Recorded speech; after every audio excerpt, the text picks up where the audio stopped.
Good morning all of you. आज आप सबको कृष्ण जन्माष्टमी की ढेर सारी शुभकामनाएं और उम्मीद करते हैं सब लोग आज का पूजा व्रत वगैरह किए होंगे। और आज हम उसके साथ साथ अपने पठन पाठ को आगे बढ़ाते हैं। आज हमने गृह प्रबंध के बारे में देखा था।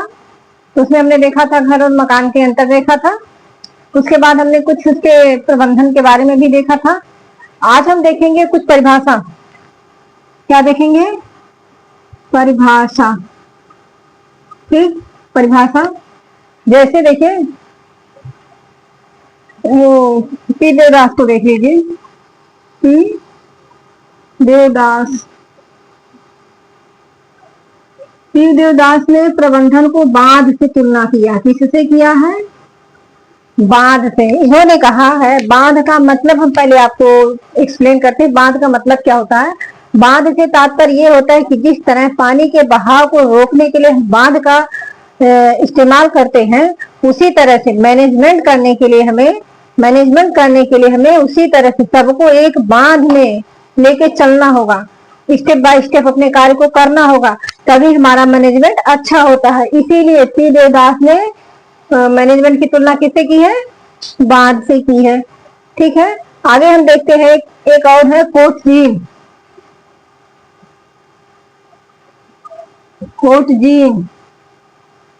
कोटजीन महोदय ने क्या कहा है? कोटजीन महोदय ने कहा है, इन्होंने जो व्यवहारिक विज्ञान बताया है। क्या बताया है? व्यवहारिक विज्ञान बताया है।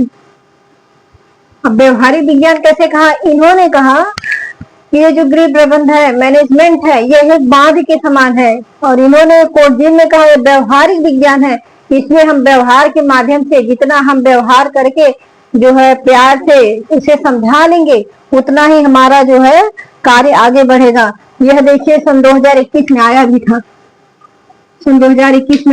ये परिभाषा ऑनलाइन की परिभाषा भी आ जाती है। अब तो देखिए एलटी में आपकी थ्योरी भी लिखने के लिए आएगी, तो इसी तरह से जो इसमें दे दिया जाएगा कि जो 4-6 परिभाषाओं का नाम दे दिया जाएगा। और एक नंबर में अलग उत्तरी में या दीर्घ में तो ये परिभाषा पूछेगा नहीं।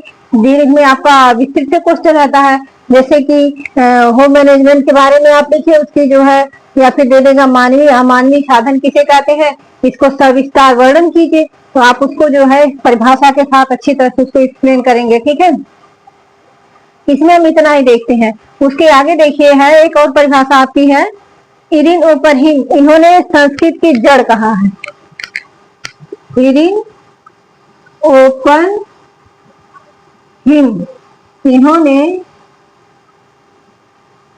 संस्कृत की जड़ कहा है। क्या कहा है? हमने पूरा नहीं देख रहे हैं, हम थोड़ा थोड़ा लिख दे रहे हैं। हम एक्सप्लेन करते हैं, आपको शायद समझ में आ रही होगी बातें।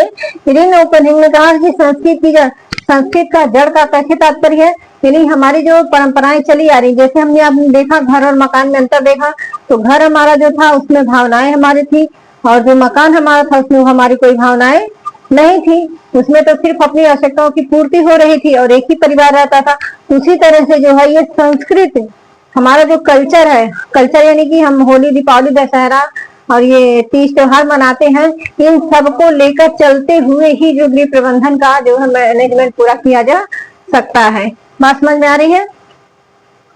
किचफील्ड ने कहा, एक और परिभाषा है किचफील्ड ने जो है एक्शन ऑफ साइकिल कहा है। किचफील्ड ने क्या कहा है? किचफील्ड ने क्रियाओं का चक्र कहा है। क्या कहा है? क्रियाओं का चक्र। अब देखिए क्रियाओं का चक्र, यह भी एक किचफील्ड, ये सारे जो है वैज्ञानिक है, इन्होंने ही जो खोज किया है और क्या क्या इसको कहा है उसी चीज से यहाँ एक्सप्लेन किया जा रहा है। बात समझ में आ रही होगी।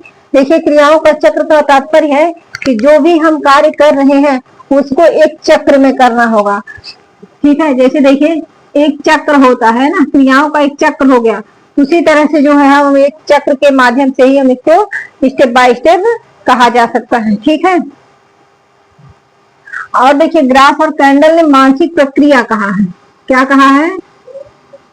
ग्रास एवं कैंडल ने मानसिक प्रक्रिया कहा है। मानसिक प्रक्रिया कहा है। इन्होंने कहा है कि नहीं, ये जो प्रबंधन हम कर रहे हैं ये हमारे मानसिक की उपज है। हम जितना प्रिपेयर होंगे, जितना मानसिक रूप से स्वस्थ होंगे, उतना अच्छा हम अपने जो मैनेजमेंट को करेंगे। बात समझ में आ रही है? तो ये जो है ग्रास और पेंडल ने मानसिक प्रक्रिया को, इन्होंने मानसिक प्रक्रिया के बारे में एक्सप्लेन किया है। ठीक है, अब देखिए हम इसी के आगे हम चलते हैं, गृह व्यवस्था की आवश्यकता एवं महत्व। अब देखिए हमें हमारे जीवन में गृह विज्ञान की क्या आवश्यकता है और क्या महत्व, हम इसको देखते हैं।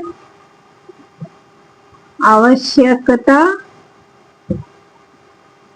एवं महत्व, हमारे जीवन में क्या इसकी आवश्यकता और महत्व, हम इसमें देखते हैं। सबसे पहले तो हम लक्ष्यों की प्राप्ति के लिए इसको करते हैं। किसके लिए करते हैं? लक्ष्यों की प्राप्ति। किसके लिए करते हैं? लक्ष्यों की प्राप्ति के लिए। दूसरे के लिए हम क्यों करते हैं? गृहिणी के व्यक्तित्व निर्माण में सहायक होता है। दूसरा क्या होता है? यह गृहिणी के व्यक्तित्व निर्माण में सहायक, यानी कि एक जो गृहिणी है वह अपने व्यक्तित्व को किस तरह अपने कार्य में लगा रही है, अपने कार्य को किस तरह वह कर रही है, मैनेज कैसे कर रही है, खाना कैसे बना रही है, घर अपनी साफ सफाई कैसे कर रही है। ठीक है, तो ये उसके जो है व्यक्तित्व में उसके निर्माण में सहायता करता है। और क्या करता है? देखिए, निर्णय को प्रभावशीलता देते हैं। निर्णय की प्रभावशीलता, यानी इसकी हमारी क्या आवश्यकता होती है? हम जो कार्य कर रहे हैं उसमें हम निर्णय क्या ले रहे हैं। बात समझ में आ रही है? निर्णय हमारा कैसा है, हमें इस चीज को भी तो इसमें देखना है। तो आज के लिए इतना ही, फिर नेक्स्ट वीडियो में नेक्स्ट पार्ट के साथ मिलेंगे।